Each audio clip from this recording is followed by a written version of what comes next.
Olá, tudo bem? Acompanhe a partir de agora mais um Univerciência, o primeiro programa que é fruto da parceria entre TVs e instituições públicas de ensino superior nordestinas.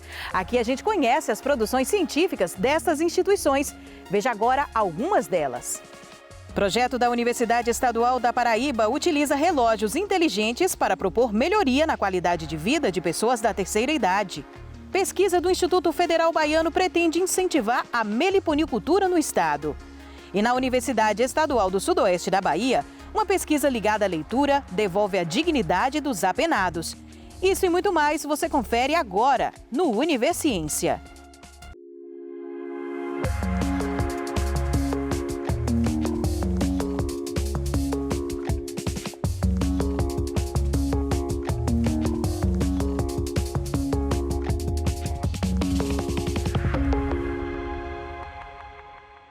A tecnologia voltada para a melhoria da qualidade de vida dos idosos. Um projeto da Universidade Estadual da Paraíba utiliza relógios inteligentes para coletar dados e contribuir com a saúde e a melhoria da qualidade de vida daqueles que estão na terceira idade. A ideia é que um relógio digital inteligente integrado a um sistema de monitoramento remoto capture informações do paciente 24 horas por dia. O serviço auxilia na avaliação contínua e oferece dados cruciais que ajudam na tomada de decisões sobre atendimentos em saúde. Utilizar relógios inteligentes e algoritmos em prol da saúde de pessoas com mais de 60 anos. Esse é o objetivo do projeto chamado Acompanhamento do Idoso por meio de dispositivos vestíveis, que é ligado ao NUTS, Núcleo de Tecnologias Estratégicas da Saúde, da Universidade Estadual da Paraíba. O projeto ele tem várias faces, mas do ponto de vista tecnológico ele consiste em uma plataforma de telemonitoramento que auxilia no acompanhamento de vários indicadores de saúde do idoso. Novos algoritmos estão sendo desenvolvidos, orientados à geriatria, que a partir de dados captados de relógios inteligentes, smartwatches, eles podem predizer diversas questões da saúde do idoso, desde a detecção de síndromes, problemas até monitoramentos diários, como variabilidade de frequência cardíaca, risco de queda, a qualidade da marcha do idoso, se vai se deteriorando ou não, entre outros. O projeto está sendo aplicado em cerca de 30 idosos residentes do condomínio Cidade Madura, em Campina Grande. O programa Cidade Madura, ele nasceu em 2014, através do programa habitacional ligado à SEAP, do governo do estado, e também à Secretaria de Estado do Desenvolvimento Humano. Então, quando a gente pensou em agregar o NUTS ao Cidade Madura aqui, foi nesse sentido. O que é que o NUTS tem de tecnologia para os nossos idosos que estão aqui residindo? Que o perfil desse idoso é um idoso com autonomia, é um idoso que vai no centro sozinho, é um idoso que resolve suas contas sozinhos, é um idoso que cuida da sua própria casa, é um idoso que faz a sua própria autogestão e suas escolhas. Enquanto a gente tem o projeto do NUTS que vem com a tecnologia, a gente tem os nossos profissionais do núcleo de saúde que dizem assim, pegam aquele resultado e dizem, não, a gente pode fazer isso com o idoso. O relógio utilizado pelo projeto é um smartwatch comum, vendido pelo mercado. A diferença é a implementação de algoritmos pensados especialmente para o público idoso. Então, a gente não utiliza apenas aquilo que a potencialidade da tecnologia nos entrega, quando a gente utiliza ela já quando vem do mercado, mas a gente também desenvolve algoritmos inteligentes específicos para essa parcela da população através de sensores embarcados nos dispositivos. Nós já temos o desenvolvimento de aplicativo também. Esse aplicativo ele fica à disposição tanto do profissional de saúde, como também de um cuidador. Então, eu tenho um pai e uma mãe que eu gostaria de estar acompanhando as informações de saúde, como velocidade da marcha, variabilidade de frequência cardíaca, as questões de noctúria, que é frequência urinária noturna, passos, o sono. Então, eu consigo fazer esse acompanhamento também através de um aplicativo que a gente disponibiliza para os cuidadores, as pessoas que estão ali no cuidado próximo ao idoso, também conseguir ter esse acompanhamento. Dona Maria do Amparo é uma das idosas que fazem uso do relógio. Ela aprendeu rápido a usar o aplicativo no celular. Eu olho como é que está meu coração, eu olho como é que está, como foi meu sono, eu olho várias coisas que estão aqui para me dar minha saúde. Aí, quando é de noite, eu mando o resultado para as meninas, porque quem está lá na faculdade vê, porque eles não acompanham, né, pelo celular. Aí, quando elas dão o relatório, aí vem dizendo os dias que eu dormi bem, o dia que eu não dormi, as horas, de tudinho. Esse relatório é a análise dos dados feita pela equipe do projeto. Então a gente mostra para eles na forma de um relatório bem assim, cheio de ícones, de imagem, de figuras, né? Porque a gente também tem que considerar que são idosos que na maioria das vezes têm um baixo nível de escolaridade, então eles têm uma dificuldade com leitura. Então a gente tenta explicar minuciosamente para ele cada detalhezinho da saúde dele que a gente encontrou que precisa melhorar. Então a gente consegue ver, por exemplo, idosos que praticam muito pouca atividade física, que acumulam poucos passos por dia, poucos minutos ativos. Então a gente tem estimulado esses idosos, mostrando para eles que eles precisam melhorar. E a gente vai dando recomendações, né, que estão ao nosso alcance. Muitas vezes a gente tem passado isso para a coordenação, para que eles passem isso para os outros profissionais que atuam aqui, como a psicóloga, o educador físico, o fisioterapeuta. Então a gente tem passado tudo isso para eles e para a coordenação para que eles possam intervir, né? Não é para que a gente não apenas capte esses dados, mas que a gente possa dar uma resposta para eles e que isso possa interferir, né, de forma positiva na saúde deles. Os dados são coletados 24 horas em todas as situações da rotina do idoso. Seu Clemente ficou surpreso com os dados coletados no dia em que ele dançou a noite toda no forró que aconteceu no condomínio. Realmente o senhor dançou bastante. Foi, eu brinquei muito. 232 minutos ativos, eu brinquei muito. 232 é muito tempo ativo. Brinquei muito, e deu quase 12 mil Aí quando passos. eu começava a cansar, eu corria, vinha em casa, tomava um copo Tomava uma d'água aguinha e depois voltava para dançar.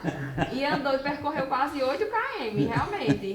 De passo em passinho, não foi? Foi demais, criatura. É a tecnologia contribuindo com a longevidade saudável. A gente começa a perceber que o envelhecimento populacional tornou-se um dos maiores desafios da saúde pública nos últimos tempos. E a gente precisa começar a criar estratégias, medidas e ações que possam utilizar das potencialidades da tecnologia como estratégia de acompanhamento da saúde da pessoa idosa.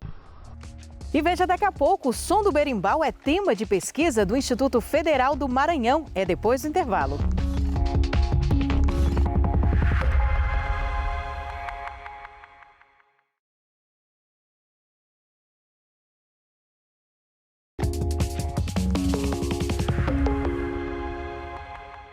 A cultura afro-brasileira tem sido cada vez mais reconhecida no ambiente acadêmico e a musicalidade é um dos elementos que está muito presente nessas manifestações.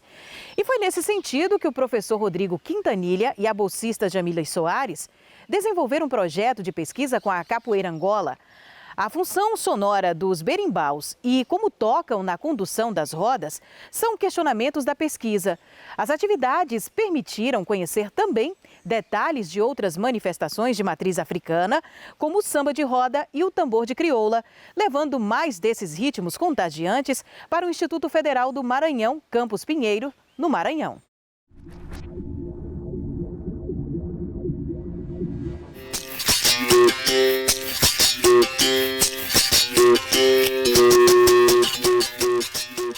Eu sou o Rodrigo, conhecido no mundo da capoeiragem como MacGyver, nascido em São Luís, atualmente eu moro na Baixada Maranhense, em Pinheiro. Eu sou professor de Educação Física, trabalho no IFMA Campus Pinheiro, né, com um projeto de extensão onde eu moro, né, que é uma comunidade rural chamada Ponta de Santana. E lá a gente desenvolve trabalho com capoeira, Angola, o samba de roda e juntamente com o tambor de crioula.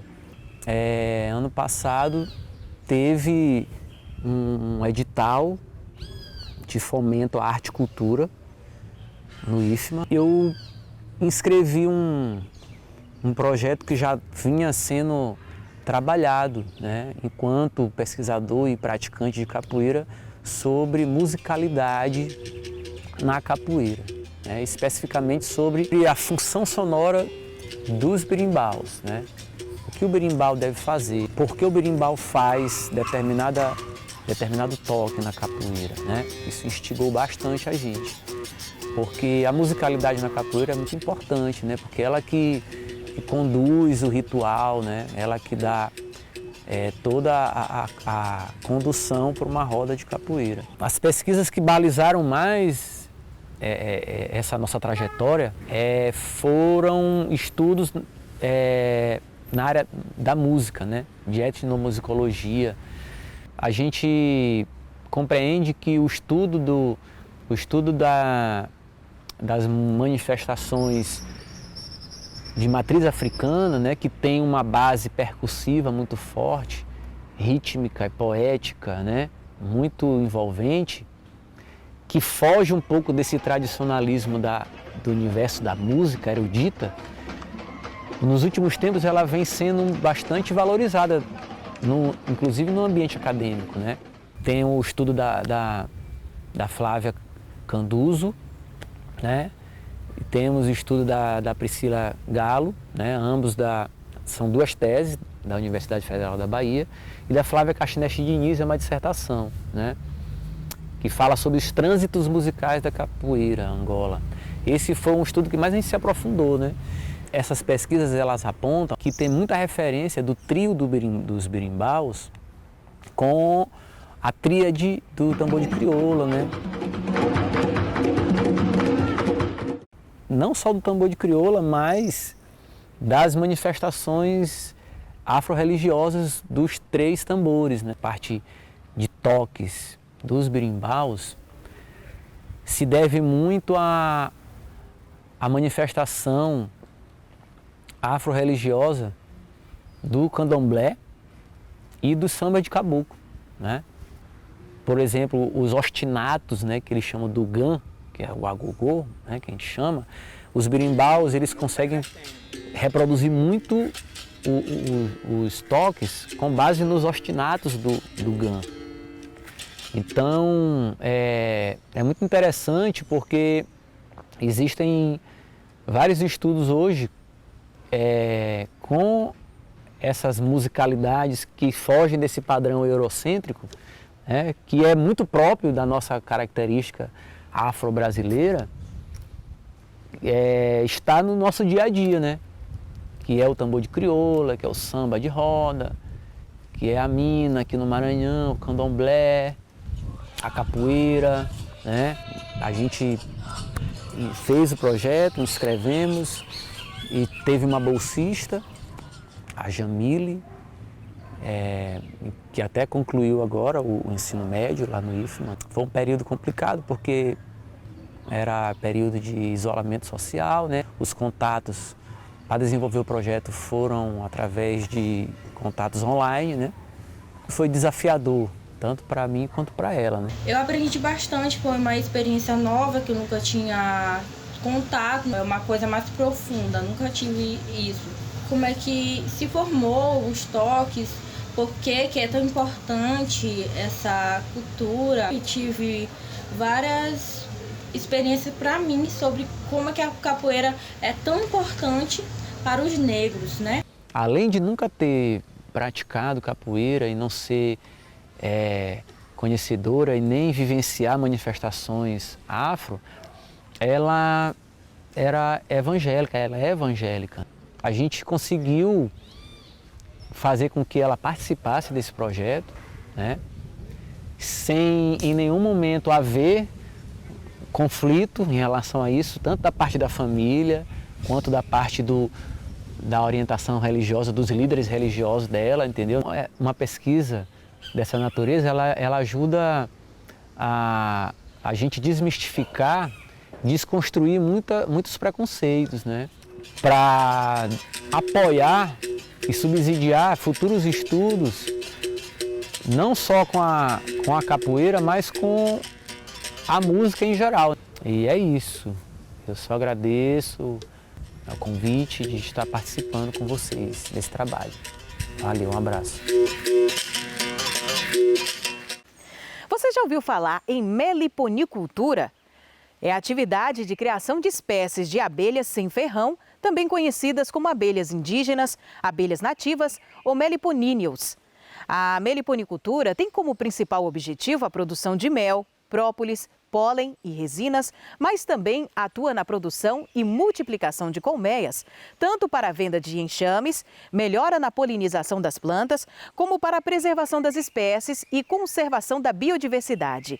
Incentivar essa atividade nas comunidades é o que propõe um projeto de pesquisa do Instituto Federal Baiano.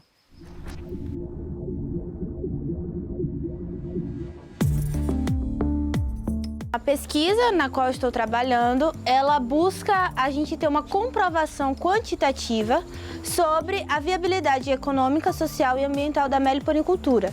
E isso inserida num contexto da agricultura familiar voltada para o público de jovens e mulheres. É uma pesquisa que está em andamento, né? Nós estamos fazendo as coletas de dados, aplicação de questionários, estudos de viabilidade.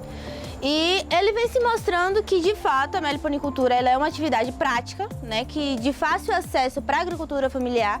Que sabemos que os agricultores eles têm uma rotina estabilizada, então introduzir uma nova atividade ali é completamente difícil. E ela também se mostra um grande potencial como renda alternativa, porque nós estamos inseridos numa região de cacau cabruca. O cacau ele tem seus tempos, né, que nós conhecemos como o tempo do cacau.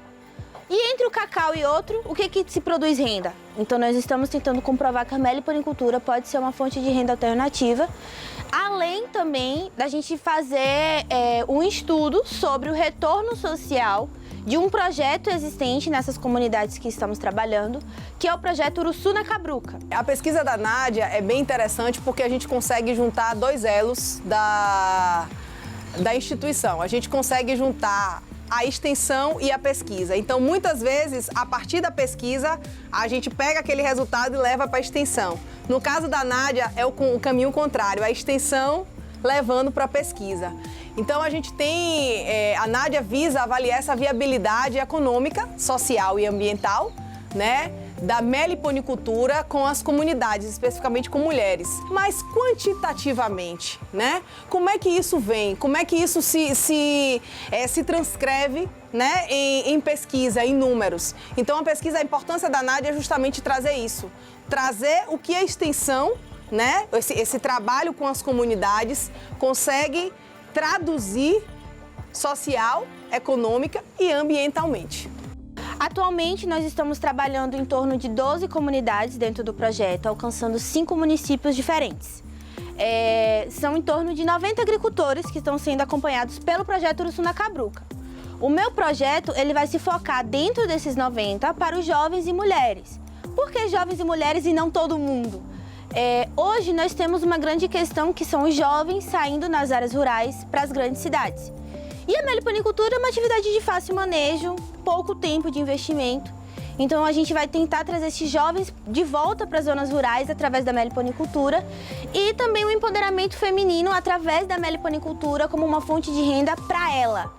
Né? E uma permanência dela, que sabemos que a rotina da mulher ela é muito grande e extensa, com primeiro, segundo, terceiro, quarto e quinto tempo em um dia só. Vale lembrar que são prioritariamente assentamentos de reforma agrária, que já têm uma certa dificuldade de acesso a alguns benefícios.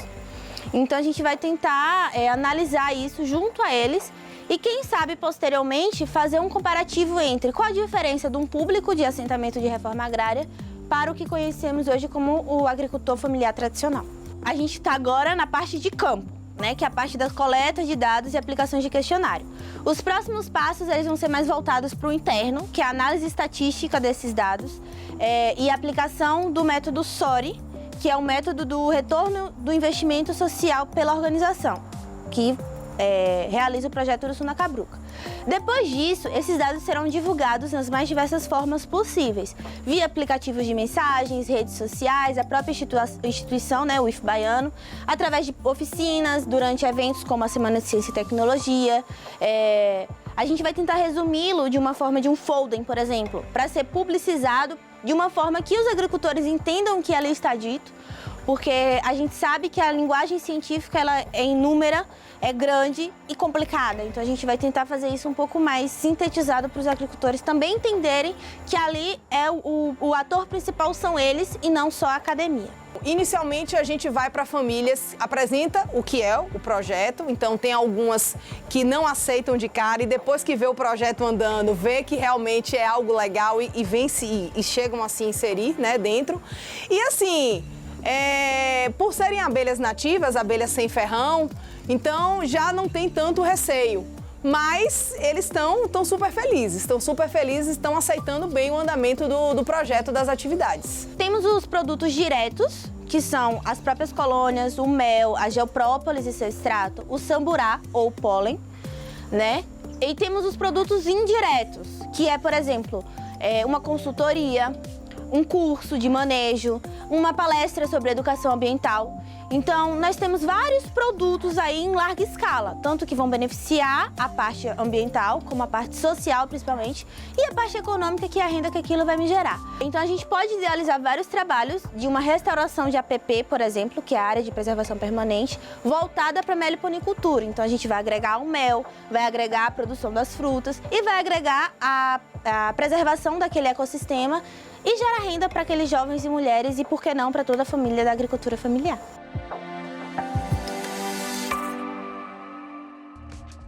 A seguir, uma oportunidade de ressocialização por meio da leitura. É depois do intervalo.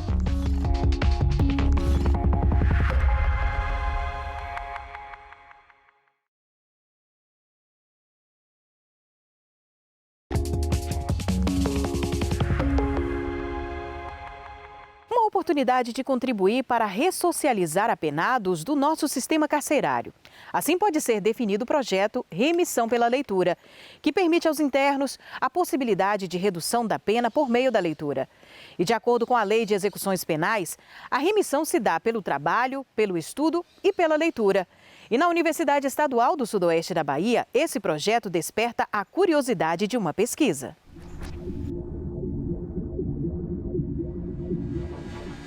O projeto Remissão de Pena pela Leitura é um projeto que foi instituído nacionalmente em 2013, através da recomendação de número 44. A princípio, esse projeto ele veio para os conjuntos prisionais federais, mas o projeto foi tão exitoso que ele acabou se replicando para os conjuntos penais das redes estaduais de todo o país. Então, essa pesquisa ela surgiu porque eu também faço um trabalho nesse conjunto penal aqui de Vitória da Conquista, que ele foi criado em 2017.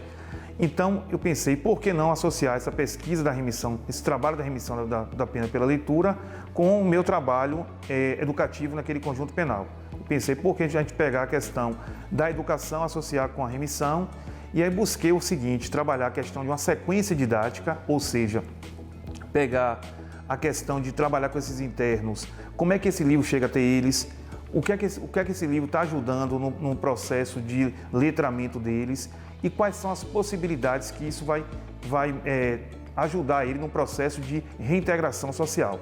Então foi a partir disso, e aí a gente foi observando que com o projeto isso melhorou a aquisição da leitura, a aquisição da escrita, melhorou os desempenhos deles nas provas de Enem, Enseja e diversos outros processos seletivos que ali ocorrem. O trabalho não teve como foco especificamente você observar a questão do Enem, Enseja, esses processos, mas a gente observou que na análise textual que foi feita no decorrer do processo, eles relataram isso, que muitos tinham dificuldade de leitura, de escrita, e que juntamente o projeto, em associado com a escola que ali funciona, colaborou sobremaneira nesse processo deles.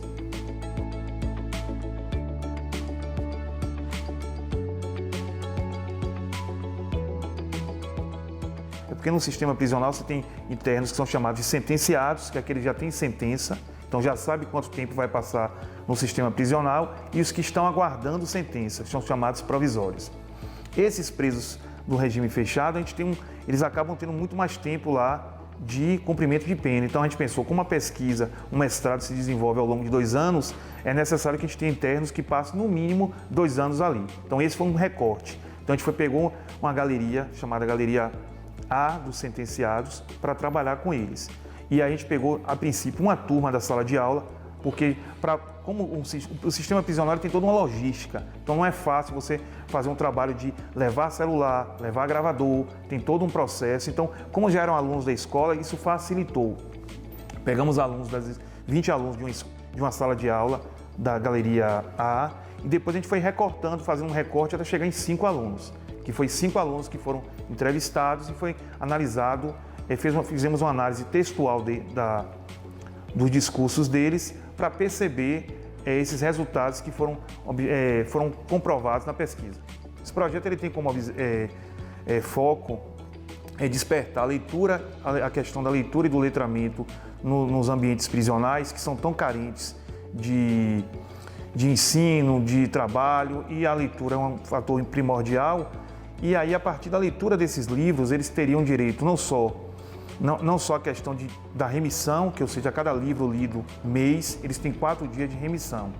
E no final de ano, 48 dias no ano. 12 livros, 48 dias. Só que também despertar neles a questão do conhecimento, da importância da leitura enquanto instrumento de transformação social.